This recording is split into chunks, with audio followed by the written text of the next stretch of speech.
Salut tout le monde, j'espère que vous allez bien. Alors, là, je vais vous faire cette vidéo-là aujourd'hui. Ce sera pour vous donner en fait un maximum de conseils pour le jour J. Tous les conseils qu'on peut vous donner, d'accord, pour le jour de l'examen. Donc là, pour ça, j'ai fait appel à 3 potes à moi qui sont tous les 3 moniteurs. D'accord, donc vous avez Alain, Mehdi et Fred complètement à gauche. Donc voilà, j'ai fait appel à eux pour qu'on puisse vous donner justement un concentré de conseils pour le jour de l'examen. Toutes les petites astuces, toutes les petites choses que peut-être vous savez ou peut-être que vous ne savez pas encore. Voilà, le but c'est de tout vous donner pour que vous puissiez arriver à l'examen complètement prêt et en vous disant voilà, je sais comment gratter des points facilement, je sais comment faire ceci, comment faire cela. Voilà, c'est le but de cette vidéo-là. Donc là, on va commencer tout de suite. Alors, comme premier conseil, qu'est-ce que vous pourriez leur donner qu'est-ce que vous pourriez leur donner comme conseil pour un élève demain quand on voit ton élève au permis de conduire? Qu'est-ce que tu vas lui donner comme conseil, comme astuce, comme petit truc qui permettent de gratter des points? En règle générale, quand je vais présenter mes élèves, je leur explique comment ça va se dérouler, tu vois. Je leur dis très simplement que vous avez briefé à l'extérieur avec l'histoire du Covid, forcément. Justement, on leur explique comment ça se passe. Il y a un protocole sanitaire qu'ils ont mis en place. Donc maintenant, ils accueillent les élèves à l'extérieur. Voilà, après, ils les briefent à l'extérieur. Donc, comment se déroule ils expliquent comment va se dérouler l'examen. Voilà. Ils vous expliquent ça à l'extérieur. Donc moi, je leur explique. Je leur explique ça. Puis après, tout de suite, moi, j'attaque sur l'installation de poste de conduite. Moi, je leur demande de vraiment faire le nécessaire pour aller gratter justement ces 2 points que... Dans quel ordre ça s'installe? L'ordre général, siège, rétro, ceinture. Voilà, vous avez entendu. Mais en même temps, il n'y a pas que ça, parce qu'après, en même temps, il faut compléter avec le fait que, avant d'allumer le moteur, moi j'explique bien à mes élèves après derrière, de bien vérifier, de poser la question à savoir si tout le monde est bien ceinturé. Au moment où tu vas allumer le contact et tu vas allumer ton moteur, justement vérifier s'il n'y a pas de voyant allumé. S'il n'y a pas de voyant allumé, de préciser qu'il n'y a rien à signaler, il n'y en a aucun voyant d'allumer. Et puis après, de là, j'insiste parce que des fois, on assiste à des trucs, des petits oublis. Pas méchant, mais bon. T'as vu, c'est et ça arrive des fois, il y a des élèves qui remontent, tu sais, pied sur le frein, il passe la première, il n'a même pas allumé le moteur. Ou sinon, à l'inverse, ils ont tout fait, sauf qu'ils n'ont pas laissé le frein à main.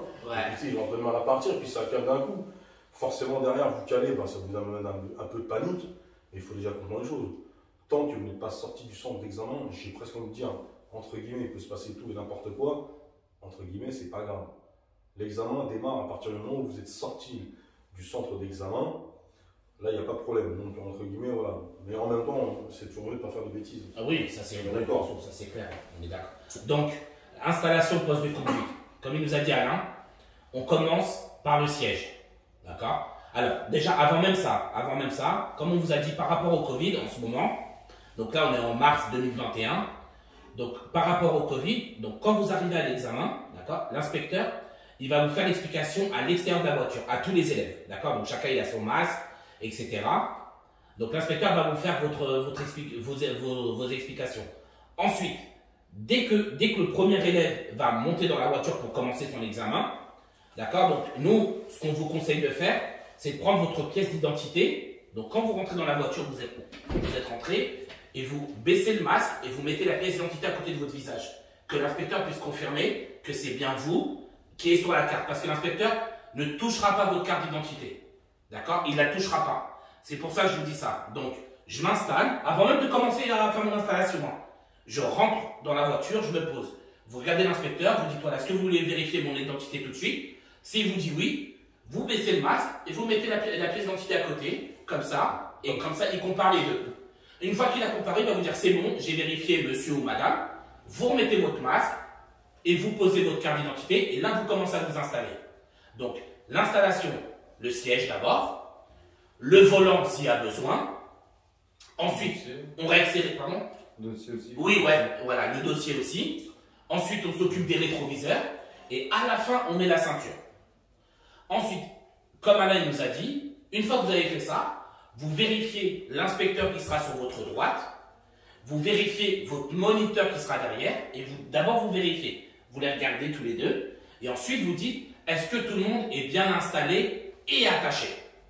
Donc là, l'inspecteur et le moniteur va vous répondre oui. Une fois que c'est fait, là, vous démarrez le moteur. Une fois que vous avez démarré le moteur, vous baissez le frein à main. Et là, vous regardez le tableau de bord et vous dites, il n'y a plus de voyant rouge sur le tableau de bord, nous pouvons partir.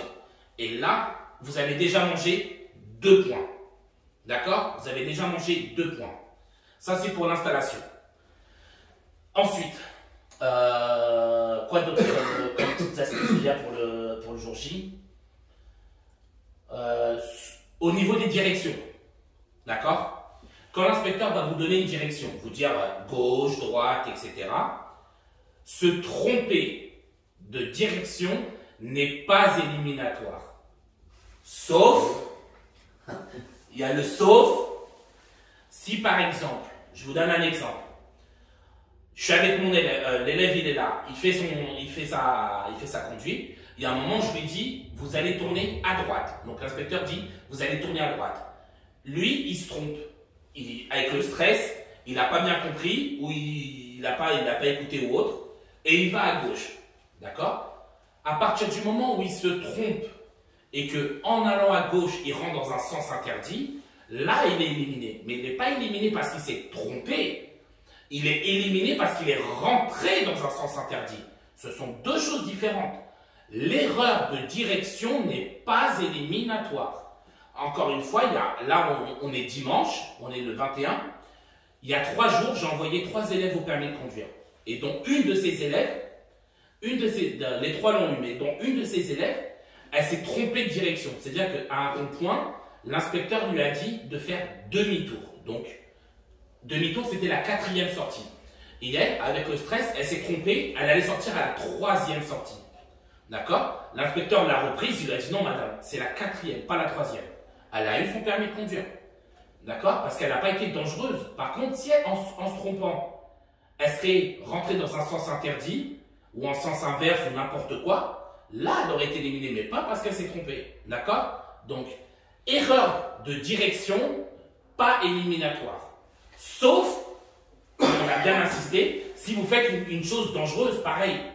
On est sur la voie de droite, d'accord? On vous dit d'aller tout droit. Et vous avez compris de changer de fil à gauche. Ça peut arriver. Mais si vous changez de fil et qu'il y a une voiture à gauche que vous ne la voyez pas, c'est votre faute. D'accord? Vous êtes éliminé parce que vous n'avez pas fait les contrôles. On est bien d'accord. Donc se tromper n'est pas éliminatoire. Quoi d'autre? On peut parler aussi des calages qui peuvent arriver. Vas-y. Donc il peut arriver que vous caliez par exemple un démarrage ou quelque chose comme ça, même sur une phase d'arrêt. Pareil, ça arrive quelques fois en examen. Si c'est pas dangereux et que vous redémarrez le véhicule rapidement et que vous repartez en toute sécurité, il n'y a pas de problème, ça peut arriver. Évidemment, il ne faut pas que ça arrive pendant la demi-heure d'examen, il faut pas que ça arrive 15-20 fois ou à chaque démarrage, sinon c'est un manque de maîtrise du véhicule. Mais si ça arrive voilà, une fois par rapidité de relevé d'embrayage, ça peut arriver, vous gardez votre sang-froid, vous redémarrez, vous partez. Il faut juste que ce ne soit pas dangereux, comme pour l'exemple du sens interdit. C'est la même chose. Une erreur peut arriver. Moi, je lui ai demandé, ça serait quoi une situation dangereuse? Alors, par exemple, on arrive à un rond-point. Au moment de s'engager à un rond-point, il faut partir de manière dynamique parce qu'on calcule les véhicules qui arrivent. Si on rentre de manière pas assez dynamique et que l'embrayage cale, par exemple, et qu'on se retrouve dans le rond-point et qu'on ne redémarre pas assez vite et qu'il y a une voiture qui arrive, là, oui, ça peut être très dangereux. Ou une intersection, pareil, on doit dégager. Si au moment de dégager, on cale et qu'il y a des véhicules qui arrivent, là, ça peut devenir très dangereux. Moi, je t'ai posé la question parce que justement, pour en venir, en fait, il faut apporter une situation précise où effectivement, le fait de caler en soi, c'est pas un problème. Première chose, on attend de vous de la réactivité. Vif et réactive. Je cale, je dois faire le nécessaire pour redémarrer rapidement mon véhicule et pouvoir partir. Maintenant, la situation qui amène justement à une élimination, ça serait d'être amené à caler et créer une situation de danger. Alors effectivement, là, on a parlé de l'insertion sur un giratoire. Si effectivement je suis amené à m'engager et que finalement je me retrouve à caler, le problème c'est que moi je suis à l'arrêt alors que je suis sur la chaussée, qu'on a des véhicules en mouvement. Et là, effectivement, on crée une situation de danger. Et là, effectivement, ouais, c'est l'élimination. Sinon, en soi, il faut arrêter de stresser quand vous calez. Voilà, tout simplement. D'accord, là, je ne pense pas qu'on pourra faire plus clair. Le calage n'est pas éliminatoire. Sauf, comme Mehdi et Alain nous l'ont dit, sauf si par exemple, tu rentres dans un rond-point, tu cales en plein milieu du rond-point, il y a des voitures qui arrivent. Là, tu n'es pas éliminé parce que tu as calé, Tu es éliminé parce que tu es arrêté en plein milieu de la route et qu'on risque de se faire rentrer dedans. Encore une nuance, d'accord? Quoi d'autre? Le stationnement aussi. C'est-à-dire, stationnement. Alors, en fait, il y a pas mal d'élèves qui pensent que parce qu'ils touchent le trottoir, c'est éliminatoire, alors que pas du tout. Il y a toucher le trottoir et toucher le trottoir. Si vous, on va dire, vous caressez le trottoir, automatiquement, vous n'êtes pas éliminé, d'accord? Il y a beaucoup de nos élèves qui nous disent, voilà, on m'a dit que si on touchait le trottoir, eh ben, du coup, automatiquement, on est éliminé. Et donc, du coup, on a des stationnements, par exemple le créneau, où justement, ils sont à 1 mètre du trottoir, d'accord? Donc, toucher le trottoir, c'est pas éliminatoire. Si vous, justement, vous gérez mal votre véhicule et que vous allez beaucoup trop vite, automatiquement, vous allez monter sur le trottoir. Là, oui, en effet, vous serez éliminé, d'accord? Parce que si on monte sur le trottoir, automatiquement, on devient dangereux, d'accord? Si, par exemple, vous mettez beaucoup de temps également à vous stationner, d'accord? Il n'y a pas de chronomètre. Il y a des élèves qui mettent 3, 4 minutes, voire même 5 minutes à stationner et au final, ils ne sont pas éliminés, d'accord? On n'a pas de chronomètre. Surtout que ce qu'il faut savoir, c'est que les manœuvres en soi ne sont pas notées, d'accord? Ce qu'on regarde, c'est surtout si vous assurez la sécurité du véhicule, donc en regardant tout autour, si vous mettez votre clignotant également, donc du coup en annonçant, et donc du coup si vous ne montez pas sur le trottoir, donc du coup si vous ne devenez pas dangereux. Et aussi respecter les espaces de sécurité avec les véhicules qui sont à côté. Donc le stationnement n'est pas éliminatoire. Donc que ce soit le rangement bataille, le créneau, le demi-tour, la marche arrière en ligne droite, vous touchez le trottoir, vous n'êtes pas éliminé. Moi, je rebondirais même sur ce que tu dis sur les stationnements.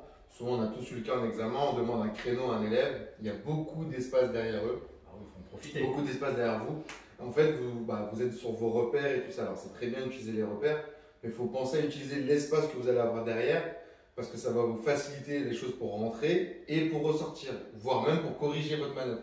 Par contre, si vous vous collez au véhicule de devant vous, pour ressortir, vous risquez de vous mettre en danger si vous n'avez pas la réflexion de reculer un petit peu.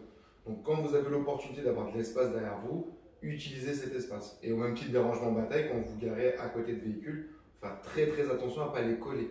Voilà. Ça, pareil, ce n'est pas quelque chose qui va vous éliminer si vous êtes mal garé. Par contre, comme tu l'as dit, si c'est dangereux, donc s'il y a un risque de collision avec un véhicule, ça reste dangereux. Voilà. Ouais, après, on retrouve souvent les mêmes choses. Hein, sur un élève qui se fait éliminer, souvent sur un stationnement, effectivement, on peut avoir un problème d'allure. Et, sur un créneau, être amené à taper fort, à monter sur un trottoir. Ou sinon, à l'inverse, après. Ou à passer extrêmement proche, Voilà. comme tu disais, d'une Bah, voiture. Justement, je vais en venir. Justement, après, le truc, c'est surtout le respect des distances. On a souvent des élèves qui arrivent malgré tout, en fait, à faire même malgré tout, à réussir leur stationnement. Mais du fait que ils sont trop justes, c'est-à-dire trop près, à un moment, ça passe pas, en fait. Mais voilà, sinon, un stationnement, comme ils le disent, hein, à allure lente et en toute sécurité. L'intérêt, il faut comprendre une chose sur le stationnement. Il faut prouver en fait à l'inspecteur qu'on est capable de manœuvrer avec précision son véhicule en marche arrière. Donc ça se fera bien évidemment à allure lente. Maintenant, en toute sécurité, c'est d'être capable justement de marquer un temps de pause dans cette marche, dans le fait d'évoluer en marche arrière pour avoir le temps de vérifier autour de soi. Et justement, vérifier autour de soi, c'est pas seulement que les autres usagers en mouvement, mais c'est aussi l'ensemble des obstacles qu'on peut avoir en fait autour de soi. Ça peut être un trottoir, comme ça peut être un véhicule en stationnement. Voilà. Même un piéton d'ailleurs. Et les piétons qui Voilà, traversent. des piétons, C'est important de être toujours en vision directe. Quand vous reculez, toujours important de tourner votre tête. Voilà, la vision directe, ouais, voilà, la vision directe fait l'ensemble du travail, mais à un moment, effectivement, pour avoir un petit peu plus de précision dans une marche arrière, oui, on passe en vision directe, mais il y a aussi le fait qu'on utilise également ces rétroviseurs extérieurs pour un peu plus de précision. Après, c'est sur le droit, sur le gauche. Tout va dépendre de ce qu'on a justement comme obstacle autour de soi. Si à un moment j'ai un obstacle sur ma droite, je vais privilégier le rétroviseur extérieur droit. C'est là que j'ai une meilleure visibilité. Parce que souvent, des fois, les élèves, ils ont du mal encore à jauger le gabarit du véhicule. Et quand ils se tournent comme ça en vision directe, ils ont un peu de mal. Et puis juste en regardant, tiens, finalement, je vois un peu mieux la voiture dans le rétro là. Voilà, utilise ton rétro qui est là aussi. Il faut utiliser toutes les. Comment dire, Tout ce qu'on a à notre disposition. tous les accessoires qui sont. Voilà, c'est ça. Donc, on récapitule tout ce qui est stationnement. D'accord? Donc, stationnement. Toucher doucement la bordure n'est pas éliminatoire. Même vous la touchez 20 fois, tant que c'est doucement, vous avez le droit. Ensuite, pendant que vous faites une manœuvre, donc peu importe la manœuvre, quand vous faites une manœuvre, vous n'êtes pas chronométré. D'accord? N'essayez pas de faire vite. Vous n'êtes pas obligé de réussir du premier coup. D'accord? Par contre, et comme il nous avait dit tout à l'heure, Mehdi, quand vous vous garez, on va prendre l'exemple du créneau, ne passez pas près de la voiture quand vous faites votre créneau. Si vous avez de l'espace, utilisez l'espace disponible. D'accord? Plus vous allez laisser d'espace, moins vous aurez de chances de toucher la voiture et donc moins vous aurez de chances de vous faire freiner par l'inspecteur ou l'inspectrice d'ailleurs. D'accord? Donc on ne passe pas près des véhicules. Alors justement, voilà, dans ces cas-là, apporte une précision, c'est-à-dire qu'à un moment, laisser de l'espace, qu'est-ce que ça voudrait dire? Oui. Voilà, il faut trouver en fait un juste milieu. Moi, par exemple, après, je sais pas, après on a tous, je pense, chacun nos méthodes. Oui, ça moi, c'est sûr. personnellement, voilà, pour revenir sur par exemple, le fait, déjà sur le temps, je vais revenir rapidement dessus. Alors effectivement, il n'y a pas de temps prédéfini, mais en même temps, on ne peut pas s'éterniser non plus. Voilà, et en même temps, trouver logiquement un stationnement entre guillemets, j'ai envie de dire, normalement, en 2 minutes, c'est largement plié, avec une première tentative et même une correction. Après, en ce qui concerne le stationnement lui-même, effectivement, voilà, moi, je ne sais pas comment vous procédez. Moi, par exemple, mes élèves, je leur dis bien, un stationnement se fait en 4 ou 5 étapes. Alors, concernant les 4 ou 5 étapes, c'est que, j'ai une phase d'approche. Dans cette phase d'approche, je fais bien comprendre à l'élève, tu vas venir t'approcher lentement de la place que tu as choisie. En même temps, tu vas, donc, de préférence, moi, je dis bien à mes élèves, arriver et circuler en première. Pensez également à allumer votre clignotant. Donc là, vous allez justifier le fait que vous circulez lentement et que vous êtes à la recherche d'une place. Deuxième chose, simultanément, la deuxième étape, c'est ce que j'appelle moi la phase de positionnement. En règle générale, c'est toujours pareil. C'est-à-dire qu'il faut réussir en fait à positionner correctement son véhicule. Exemple, sur un créneau, faites en sorte que votre véhicule soit parallèle au véhicule derrière lequel vous allez stationner. Et en même temps, pas trop loin non plus. Et en même temps, justement, laisser un espace latéral de sécurité. Voilà, logiquement, on dit plus ou moins 1 mètre. Ou un Mais en bras. même temps, tout le monde n'a pas Un bras. Voilà. un bras. Voilà, justement, c'est là, justement, on va avoir chacun nos astuces. Et c'est ça. À un moment, voilà, Raphaël, lui, dit on va laisser l'équivalent d'un bras. Moi, je dis à mes élèves, laissez suffisamment d'espace, parce qu'en même temps, on n'a pas tous le compas dans l'œil, laissez suffisamment d'espace pour qu'un piéton puisse circuler entre les deux voitures. Et d'une manière générale, ça passe. L'intérêt, c'est de faire comprendre, de vous faire comprendre. Ne soyez ni trop près, mais ne soyez ni trop loin non plus. À force de répétition, vous allez réussir justement à trouver ce truc-là. C'est quelque chose qui se mémorise visuellement. Troisième chose, après, il y a ce que j'appelle moi la phase d'alignement, c'est que pour chaque stationnement, moi, en tout cas, je fonctionne avec des repères. Oui, voilà, chacun. Et attention, après, quand on parle de repères, il faut aussi comprendre une chose. C'est qu'un repère, il est à peu près précis. Il peut l'être comme il ne peut pas l'être. Je vais donner un exemple. Tout à l'heure, on parlait des rangements en bataille. Je pense que beaucoup utilisent cette fameuse ligne. J'entends souvent, oui, à moi, on m'a montré, il faut compter 3 lignes. Oui, effectivement, on va, s'il y a, prendre une ligne en repère et la positionner à un certain endroit. Je sais pas, tu fais comment toi, par exemple, Mehdi? Ouais, je fais des lignes quand il n'y a pas de voiture. D'accord, et la ligne, tu la positionnes où? À peu près la moitié de la vitre avant. Voilà, moi j'ai la même méthode. Voilà, en gros, là, on vous donne un repère et on vous donne un point de départ. Et juste comprendre, moi, ce que je fais comprendre aussi derrière, c'est que je fais comprendre à l'élève, voilà, ça peut être bon et pas bon. Je vais expliquer pourquoi derrière. C'est parce qu'en fait, d'un parking à un autre, tu peux être face à une place qui peut être moins large ou plus large. Donc finalement, tu vas comprendre qu'en fait, ce repère peut t'amener à bouger. Pas de grand chose, mais en tout cas, tu vas les déplacer et tu ne le mettras peut-être pas au milieu, mais un peu plus en avant. C'est comme ça, il faut les aider, c'est pas les Oui, voilà, c'est ça. Il faut prendre aussi Exactement. votre repère au bon moment. Mais en même temps, justement, Ça demande pas de- dans le stationnement comme dans la circulation, en réalité, il y a toujours une histoire d'adaptation. Bah oui, Voilà, tout est, comme dans tout, hein. voilà, c'est ça. C'est jamais pareil. Exactement. C'est jamais pareil. Et Ouais. pareil, comme il vous a dit Alain, on a tous une manière, nous, moniteurs, de fonctionner. Par exemple, vous parlez des lignes. Voilà. Bah, moi, je n'utilise pas les lignes. Pourtant, le résultat est le même. Ils y arrivent, leurs élèves, les miens y arrivent aussi. Il n'y a pas de technique pure. D'accord. Après, ça, peut-être qu'on pourrait être amené à faire une vidéo spécifique sur ça, si vous le demandez d'ailleurs, par rapport au stationnement, ça, il n'y a pas de problème. Mais surtout, les conseils qu'on vous a donnés sont pareils pour tous. D'accord. Tout ce qu'on vous a dit. Donc, on n'est pas chronométré, donc il faut prendre son temps. Ne pas coller les voitures, sinon il y a un risque de frein de la part d'inspecteur. On a le droit de toucher la bordure, mais on n'a pas le droit de monter dessus. On n'a pas le droit de la toucher violemment non plus. On n'est pas obligé de réussir du premier coup, je ne sais pas si je l'ai déjà dit. Oui, non, justement, moi je. Et pour finir, en plus, le plus important, parce que je crois qu'on a oublié de le dire, rater sa manœuvre, ne pas réussir à se garer n'est pas éliminatoire. Pareil, tant que vous n'êtes pas dangereux. Ça, par contre, je suis clair. Si tu foires ta manœuvre, mais tu vas toucher la voiture ou tu vas toucher un piéton, t'es éliminé parce que tu as été dangereux ou dangereuse. Ça, qu'on soit bien clair. Mais tu ne réussis pas ta manœuvre, ce n'est pas éliminatoire. D'accord? Tant que tu n'es pas dangereux. Quoi d'autre? On peut avoir tout ce qui est la phase d'autonomie aussi qui met des fois les élèves en difficulté. Ça revient un peu à ce que je disais tout à l'heure avec les directions. Oui. Donc suivre les panneaux, souvent qui les font stresser. Donc bah pareil, hein, c'est comme pour les directions, suivre un panneau, donc on donne une direction à suivre sur un panneau, essayer de le faire au mieux possible. Pareil, vous ne serez pas éliminé si vous ratez votre direction. Par contre, si effectivement d'un coup c'était à gauche et vous vous mettez à tourner sans contrôler, sans clignotant, qu'il y a un danger pour la sécurité, c'est sûr que ça sera pas bon, vous serez éliminé. Mais ce n'est pas l'erreur de direction en elle-même. Donc il y a ça. Et attends, déjà surtout, beaucoup ne savent pas c'est quoi la conduite autonome. Le mot autonome. Attention, ça j'ai remarqué, j'ai récupéré beaucoup d'élèves d'ailleurs, et souvent, quand tu leur dis, nous allons entrer dans une phase de conduite autonome. C'est quoi la conduite autonome? C'est simple, mais de ouf. Quand on vous donne une direction, par exemple, on va vous dire, vous allez suivre Paris. D'accord? Ben, à chaque fois, tu vas suivre le panneau Paris, la direction, pour suivre la direction de Paris. C'est tout. C'est ce que vous faites avec nous, en fait.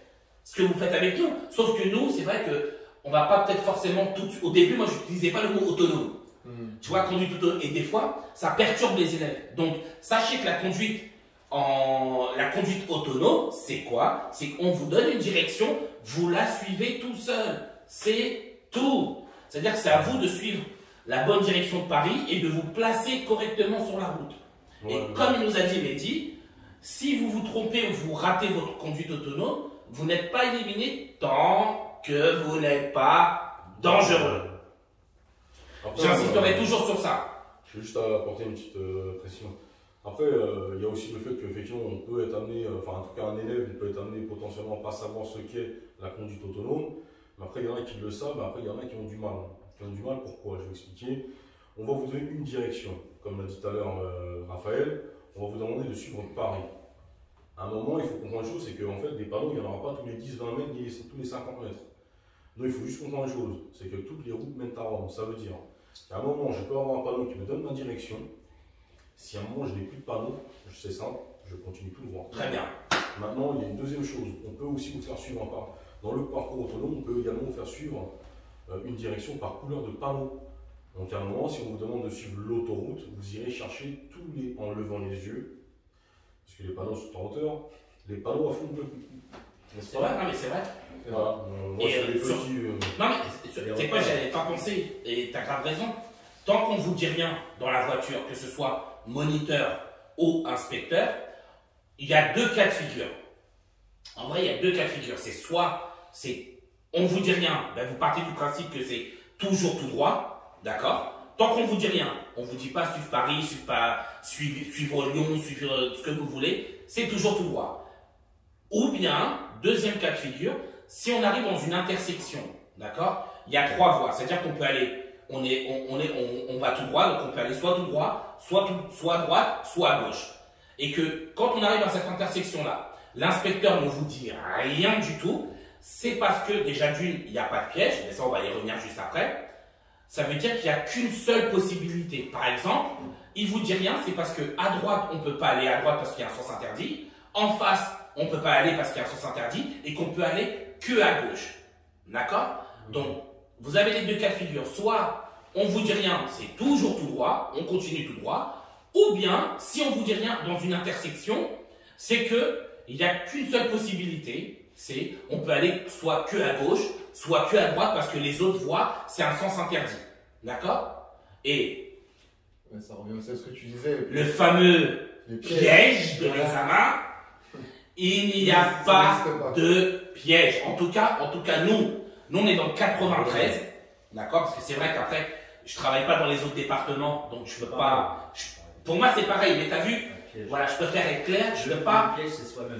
Voilà, c'est ça. D'accord? Il n'y a pas de piège, ça c'est clair, net et précis. Les inspecteurs ne sont pas là pour vous piéger, croyez-moi. Parce que si les inspecteurs vous piégent, je vous jure qu'il n'y aurait même pas 10% de réussite dans toute la France.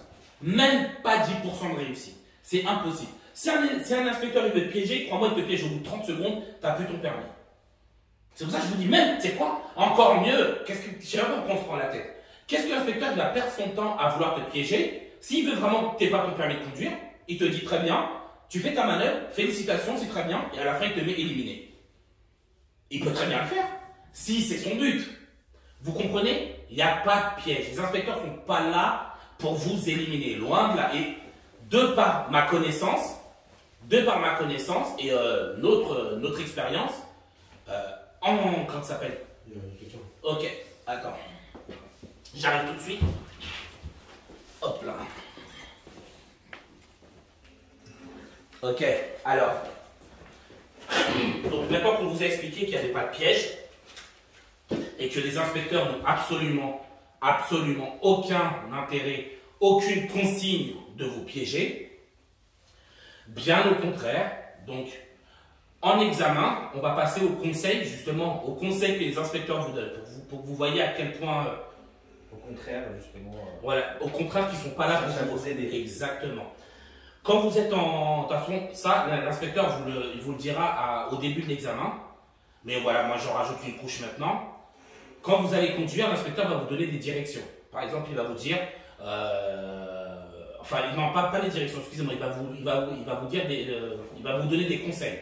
C'est-à-dire, tu roules, d'accord? Et à un moment, au lieu de freiner, enfin avant de freiner, tu n'as pas contrôlé ton rétro intérieur, d'accord? Donc l'inspecteur va vous dire, voilà madame, attention, ou monsieur, pensez à contrôler votre rétro intérieur, d'accord? Ne vous dites pas, ah, l'inspecteur m'a fait une reproche, c'est mort, d'accord? Arrêtez avec ça, s'il vous plaît, arrêtez. Au contraire, les inspecteurs, ils sont là pour vous aider, d'accord? Combien de fois j'ai vu des inspecteurs donner des conseils aux élèves et à la fin leur donner le permis de conduire? Ce sont des conseils, ce n'est pas des reproches. Et ils vous disent, prenez mes réflexions, mes remarques comme des conseils et non comme des reproches.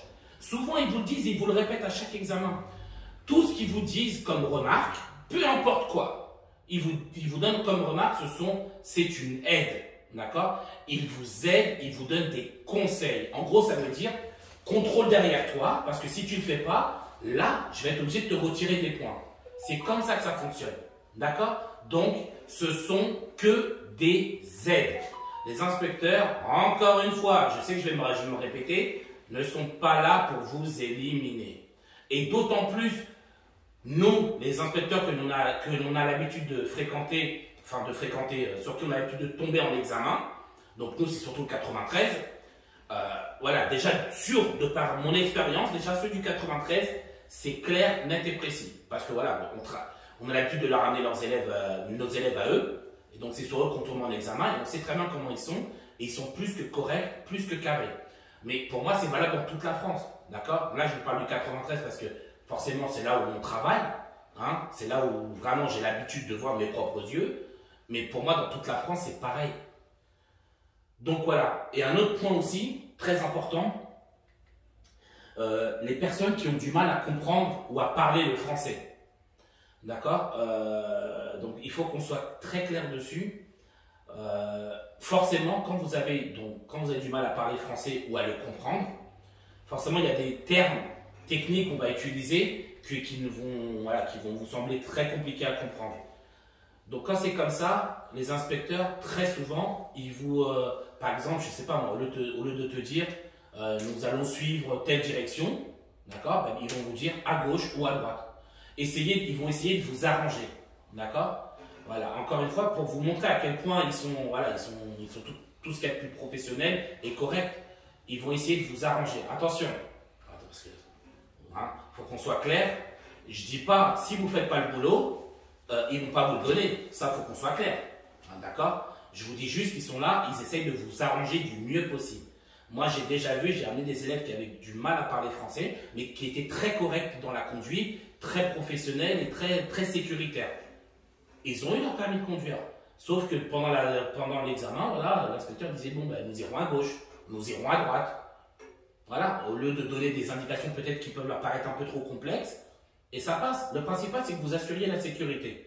peu importe qui vous êtes, que vous parlez très bien français ou que vous parliez très mal, pareil, c'est relatif. Si vous n'arrivez pas du tout à parler français, malheureusement, de toute façon, même on le son ne pourra pas vous envoyer si vous n'arrivez pas du tout à comprendre. Vous voyez ce que je veux dire? Donc voilà, il faut qu'il y ait quand même un strict minimum, quoi, oui. Mais sinon, si vous avez un peu de difficulté, ils essaieront de vous arranger. D'accord? Ça, il n'y a pas de problème. Vous voyez autre chose, les gars? On a fait un peu le tour. Voilà, attendez, conseils, tac tac. Alors ouais, alors, surtout ne pas oublier une chose.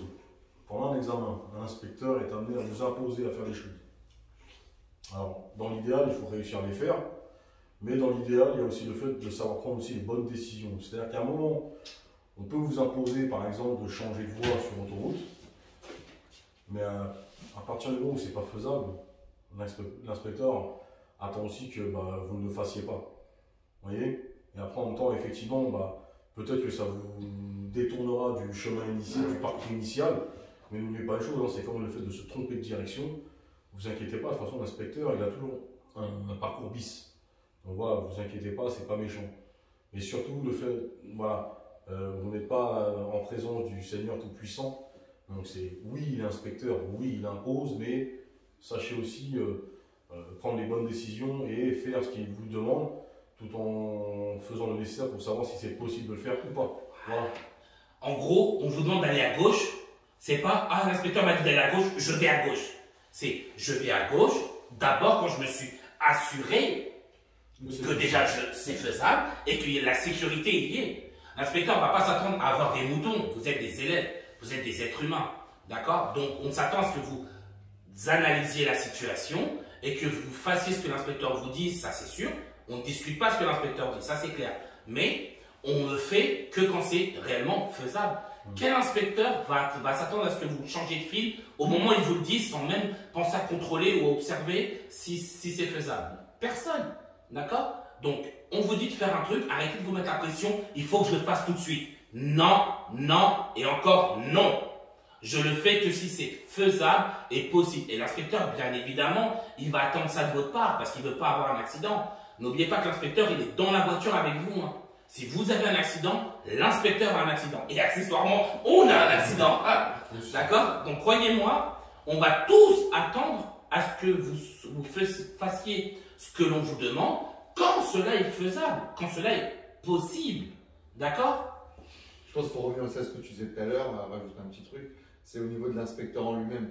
Souvent, il va y avoir des réflexions qui vont être dites, des fois sur un ton plus ou moins gentil, plus ou moins méchant, plus ou moins agacé. Il ne faut pas tenir compte du ton de la personne, ça reste un être humain, il a peut-être des problèmes, il a peut-être de mauvaise humeur. Ça ne veut pas dire qu'automatiquement pour vous c'est mort et que la décision est prise. L'examen, ça se finit jusqu'au bout, au moment où vous sortez du véhicule. C'est-à-dire qu'il y a toujours moyen de rattraper quelque chose qui est peut-être pas terrible. Une fois que c'est éliminé, si vous savez que c'est éliminé parce que vous avez une intervention, c'est pas grave. Gardez le temps qui vous reste pour vous entraîner à faire bien. Vous tomberez peut-être sur lui la prochaine fois, du coup, voilà, vous montrez, j'ai fait peut-être une erreur à ce moment-là, mais je sais quand même maîtriser mon véhicule. Et pour vous-même, c'est mieux. Vous gardez votre sang-froid et vous gardez votre maîtrise jusqu'à la fin. Et vraiment pas se laisser perturber par les mots. Ouais, mais justement, au sujet des remarques, l'inspecteur, enfin, en règle générale, la majeure partie des inspecteurs précisent bien. Durant votre examen, je peux être amené à faire des remarques. Voilà. Maintenant, il faut savoir aussi une chose, c'est que une élimination peut être amenée aussi à travers une intervention verbale. Donc là, il va ponctuer verbalement une situation qui est dangereuse, qui va vous éliminer. Mais avant d'en arriver là, il va vous prévenir. Il va faire des remarques. Et il précise bien que je peux être amené à vous faire des remarques, il faut en tenir compte, pardon. Et il faut apporter justement, après c'est à vous d'apporter un point d'amélioration. Si effectivement à un moment on fait des réflexions sur le fait que dans vos phases de ralentissement et vos phases d'arrêt, vous n'êtes pas amené à suffisamment contrôler vers l'arrière, dans ces cas-là, si on fait une fois la réflexion, faites le nécessaire derrière pour tout de suite le faire systématiquement, parce que ça, ce serait l'idéal, mais en tout cas de le faire le plus souvent possible. Voilà. Sinon, par contre, effectivement, il y a aussi le fait que l'inspecteur peut être amené à faire une remarque, faites en sorte de corriger derrière et faites en sorte surtout de ne pas le faire répéter, surtout sur les mêmes choses. Si là, il se répète sur les mêmes choses, là, effectivement, on part sur une perte de points, voire même une élimination. Voilà. Et un dernier point, on en parlait tout à l'heure, comment on appelle les légendes du permis de conduire. On va en parler, les fameuses légendes, d'accord? Déjà, premièrement, je pense que la première chose à faire attention, moi personnellement, c'est ce que je dis à tous mes élèves. N'écoutez pas la famille, l'entourage. Parce que le problème, c'est que vous avez l'entourage, même vos propres parents, vous allez comprendre dans quel sens où je vais aller. Voilà. Donc, souvent, vous avez les parents, ou les frères, les sœurs, ou les amis, même les maris, les femmes, qui vous disent, voilà, fais attention, par exemple, tel centre d'examen, il est dur, ou il est facile, voilà. On roule lentement aussi. Ouais, voilà, d'accord. Faites extrêmement attention à ça. Pourquoi je vous dis ça? Parce que déjà, il n'y a pas de centre d'examen facile. Je veux dire, il n'y a pas de route facile, il n'y a pas de route dure. Si tu sais conduire, nous on est dans le 93. Tu sais conduire dans le 93, demain je te ramène à Strasbourg, tu sauras conduire à Strasbourg. Hein, une route c'est une route, si tu sais analyser une priorité à droite, dans le 93 tu sauras analyser une priorité à droite à Strasbourg. Je veux dire, ce sont exactement les mêmes routes. Donc il n'y a pas de chemin facile comme il n'y a pas de chemin dur. Parce que ça c'est des trucs qui arrivent trop souvent. Par exemple, nous dans le 93, le centre d'examen qui est réputé dur, je mets bien les guillemets, hein, c'est Rosny-sous-Bois. Souvent, on dit, ouais, on m'a dit, il ne faut pas aller sur Rosny parce que c'est dur ou parce que les inspecteurs, ceci, cela.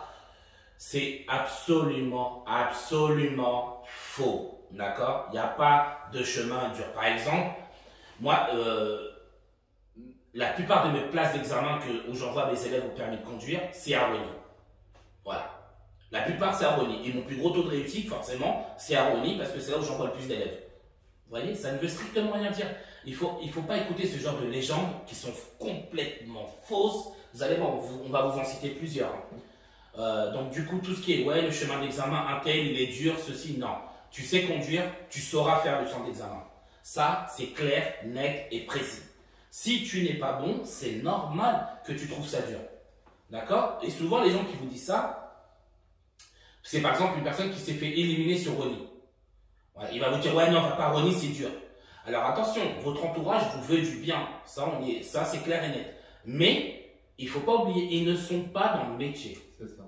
C'est ça le problème. Ils ne sont pas dans le métier. Vous savez, j'ai envoyé une fille au permis de conduire.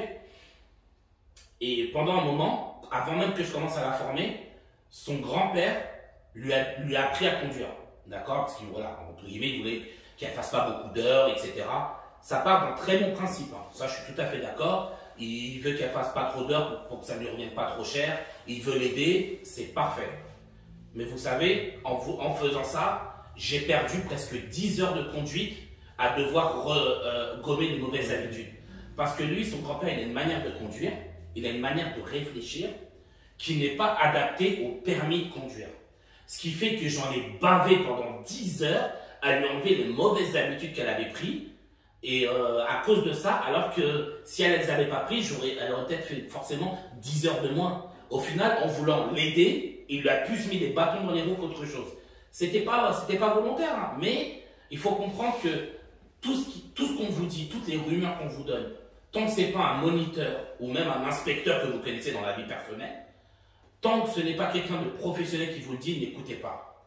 Et c'est ça le problème. Et pareil, si vous avez vos parents ou autres, on a tous des cas dans notre entourage qui nous donnent des conseils par rapport au permis, faites attention parce qu'on vous donne beaucoup de conseils qui sont souvent très faux. Vous allez voir, on va vous donner plein d'exemples. Vous allez voir que le nombre de légendes qu'il y a, c'est incroyable. Donc, il n'y a pas de problème de centre d'examen, ok? Il faut qu'on soit clair. Tous les centres d'examen sont faisables à partir du moment où on a une bonne formation. Ça, c'est sûr. Il y a quoi comme autre légende? Les juillet-août, les vacances. Les grandes vacances. Pas de permis pendant juillet-août. Voilà. On ne donne pas en juillet-août parce que vous allez vous faire des accidents, vous allez aller vite. Alors, pareil, il n'y a pas d'obligation à le donner ou pas le donner, comme disait Raph tout à l'heure.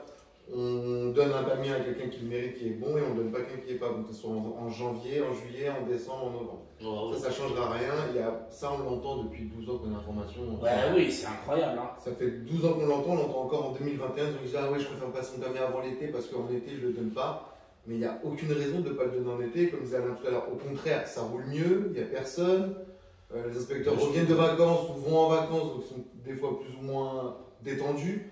Donc voilà, juillet août, c'est pas du tout une période où on ne va pas vous donner les permis, ni les périodes de décembre parce qu'il pleut ou il neige, on ne les donne pas. Il n'y a pas de période. Voilà. Tout ça, c'est complètement faux. Et je suis sûr qu'il y a des gens qui nous regardent et ils ont des gens dans leur famille qui leur ont dit ça. Toujours, c'est normal. On a toujours quelqu'un dans notre entourage, encore une fois, j'insiste, qui veut bien faire. Ça part d'un très bon sentiment. Mais s'il vous plaît, si vous n'êtes pas du métier, donnez pas de conseils parce que vous nous mettez plus des bâtons dans les roues qu'autre chose. Surtout que c'est faux. Voilà. Moi, je sais qu'à l'approche des grandes vacances, je vais encore devoir expliquer aux élèves, leur dire non, il n'y a pas de quota. L'inspecteur, il ne va pas se dire parce que tu as ton permis, tu vas aller te bourrer la gueule et tu vas aller te tuer au premier virage. Donc, il ne va pas donner le permis. C'est faux. Faux, faux. Il faut arrêter avec ces rumeurs-là parce qu'elles sont complètement fausses et en plus, elles nous bousillent notre formation. D'accord? Et elles vous bousillent vous parce que au final, ça vous retarde vous et au final, vous êtes peut-être même obligé de faire des heures supplémentaires que vous n'auriez pas besoin de faire si vous n'aviez pas toutes ces idées en tête. Quoi d'autre? Qu'est-ce qu'on a d'autre? Ouais, t'as dit les centres d'examen, culture mondiale. Les femmes entre les femmes. Oh là là. Ah ouais. Pitié, pitié, pitié, s'il vous plaît. Arrêtez avec parce que je suis une femme, automatiquement, il y a une alchimie qui fait que l'inspectrice, elle va voir que je suis une femme, donc elle va me détester. Arrêtez, s'il vous plaît. En plus, c'est tellement gros. Franchement, en 2021, ça me choque quand même quand vous croyez ça. Arrêtez avec ça. C'est faux, faux et encore faux.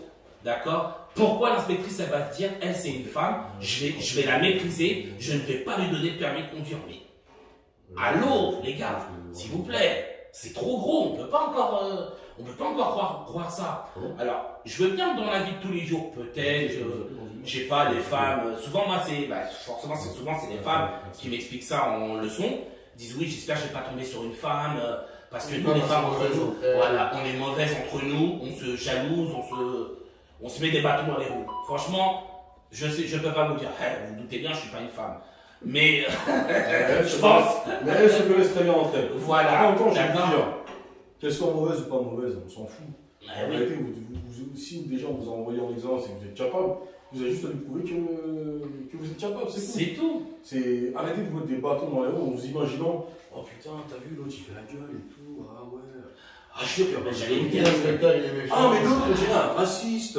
J'ai entendu, oh, il a une tête de keuf. J'ai dit, ah. Et moi-même, je monte en voiture, des fois, je fais la gueule, il y a quoi? Ça veut rien dire. Bon, voilà. Ben oui. Donc, voilà, mais d'un côté, c'est vrai, il faut casser tous ces trucs-là. Pareil, souvent, quand on arrive en examen, ça c'est souvent quand on arrive en examen. On arrive sur le camp d'examen et les élèves, bon, forcément, vous êtes stressés. On peut comprendre des fois qu'avec le stress, vous disiez un peu entre guillemets, des bêtises parce que vous êtes stressés. Ça, je le comprends et je le respecte, hein, c'est normal parce que on est tous passés par là et nous les premiers, parce qu'on a passé aussi notre permis, on sait ce que c'est le stress, excusez-moi, croyez-moi. Mais vous pouvez arrêter de vous fier au visage des gens. D'accord? Par exemple, moi, je vais vous prendre en formation, vous allez vous dire, ouais, Raphaël, il est souriant, il est gentil, et qu'au final, je sois la pire des crapules, mais que je vous fasse ça avec le sourire. Ça ne veut rien dire. Je peux par exemple, voilà, vous faire des grands sourires, et derrière, je ne fous pas une cacahuète dans mon travail, je vous fais faire voilà les heures, je vous mange vos heures, vous arrivez à 40, 60, 70 heures de conduite, et vous ne savez toujours pas conduire. Pourtant, je vais faire ça avec le sourire. Vous comprenez? Donc, arrêtez de vous fier au visage, de vous dire, oh, l'inspecteur là, je ne veux pas lui, il a l'air d'être méchant.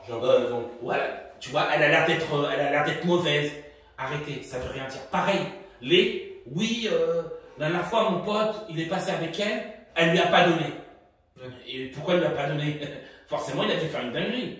Vous voyez ce que je veux dire? Il a dû faire une faute éliminatoire. Il faut dire aussi que les gens, qui passent leur permis, ils n'ont pas des fois le recul qu'il faut. Et Exactement. ils cachent souvent la réalité, c'est-à-dire qu'ils vont le rater pour X raisons, puis ils vont dire non mais je l'ai raté pour Y. Voilà. Donc du coup vous ça vous fausse l'idée, vous dites ah bon cet inspecteur il est méchant, mon pote il est venu avec une casquette, si je mets une casquette je l'aurai pas. Voilà. Ils ne sont pas là pour juger votre physique, pour juger vos habits. Absolument pas. Bon, après, en même temps, c'est toujours bien de venir bien apprêté. Oui, tant qu'à faire. C'est mieux. Mais, je veux Mais dire, c'est c'est pas ça. ça qu'on vous juge, Voilà. c'est pas un entretien d'embauche.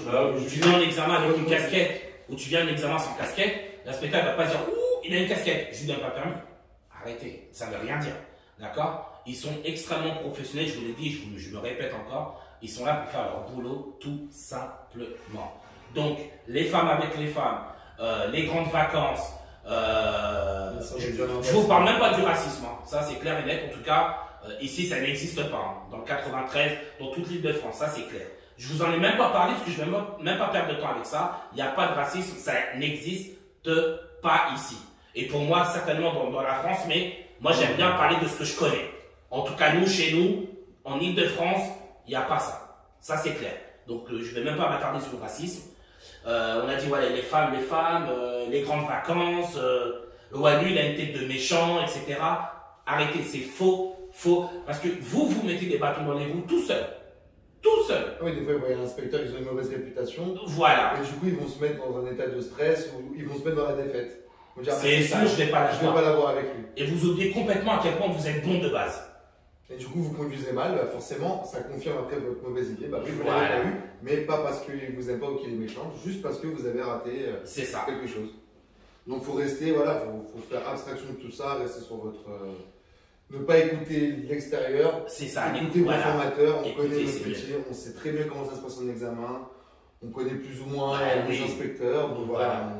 on ne va pas vous emmener quelque part et vous dire ouais, bah, ici c'est super dur, du coup il faut faire quelque chose de spécial. Non, c'est de la conduite. À Rogny, à Strasbourg, à Marseille, c'est la même chose. La même chose, exactement. Je crois qu'on a tout vu, hein. Je crois que c'est bon. Après, peut-être tu parlais des gens qui apprennent par cœur les parcours, non? Non, ça je pense, non, il n'y a pas forcément. Ouais. Non, je pense qu'on a tout vu. Ouais, je pense qu'on a tout vu, hein. Bon, bah écoutez, voilà, on n'a plus d'autres idées, hein. On a abordé tous les sujets les plus. Ceux qui reviennent le plus souvent en examen, d'accord? Donc voilà. En même temps, c'est la fin de journée. Ouais. Puis on se fait vieux. Je te jure. Bon, en tout cas, sur ce, moi je vous dis force à vous tous, d'accord? Si vous avez des questions, je vais vous laisser mes réseaux sociaux en dessous. Vous pourrez me joindre sur Instagram, TikTok, Facebook, Snapchat, et, ou même en commentaire YouTube d'ailleurs. N'hésitez pas à me rajouter donc sur mes réseaux si vous avez des questions, si je peux vous aider davantage, s'il y a des points qu'on a abordés que vous n'avez pas super bien compris ou autre, n'hésitez pas. Si la vidéo vous aide et vous a plu, n'hésitez pas à mettre un petit pouce bleu, ça fait plaisir, et surtout à vous abonner à la chaîne. Moi je vous dis bon courage, force à tous, et puis voilà, hein, en espérant que vous ayez tous votre permis du premier coup. Allez, salut tout le monde. Au revoir.